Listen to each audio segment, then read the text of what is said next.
Sir, पहले तो आयकर विभाग ने बड़ी आबादी को आयकर से छूट दे दी। बड़ी आबादी को आयकर छूट देने के बाद अब इस तरह के कदम को देखते हुए क्या इनकम टैक्स की किस रणनीति के बारे में पता चल रहा है सर? विपुल जी, बोनस पॉइंट के दर्शक और बजट पर हमारे साथ रहे होंगे, तो जब बजट की घोषणा हो रही थी उस समय इनकम टैक्स की घोषणाओं का विश्लेषण करते हमने बताया था कि 12 लाख रुपए तक कमाने वाले लोग इनकम टैक्स के दायरे से बाहर हो गए हैं। यानी इनकम टैक्स विभाग को ये समझ में आ गया है कि भारत में करीब करीब 78% टैक्स 40-42% लोगों के पास से आ रहा है, और भारत में जो मझोली और उच्च आय के जिनको क्या आप सुपर रिच नहीं कह सकते पर मध्यम और उच्च आय वर्ग के लोग हैं, वही अब इनकम टैक्स डिपार्टमेंट के लिए आय का राजस्व का प्रमुख स्रोत हैं। और उस समय भी हमने कहा था कि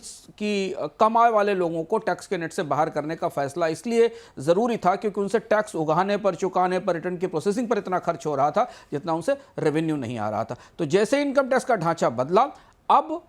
इनकम टैक्स डिपार्टमेंट ने उन लोगों के खर्च और खपत पर नज़र रखनी शुरू कर दी है। नज़र तो पहले से रखी जा रही थी, लेकिन डेटा एनालिटिक्स के जरिए अब जानकारी लेने की कोशिश शुरू कर दी है। जो लोग खाने पर, ग्रॉसरी पर खर्च करते हैं, पहली बार ग्रॉसरी का, ट्रैवल का, एंटरटेनमेंट का, इनकी भी जानकारियां सिस्टम से निकाली जा रही हैं। हालांकि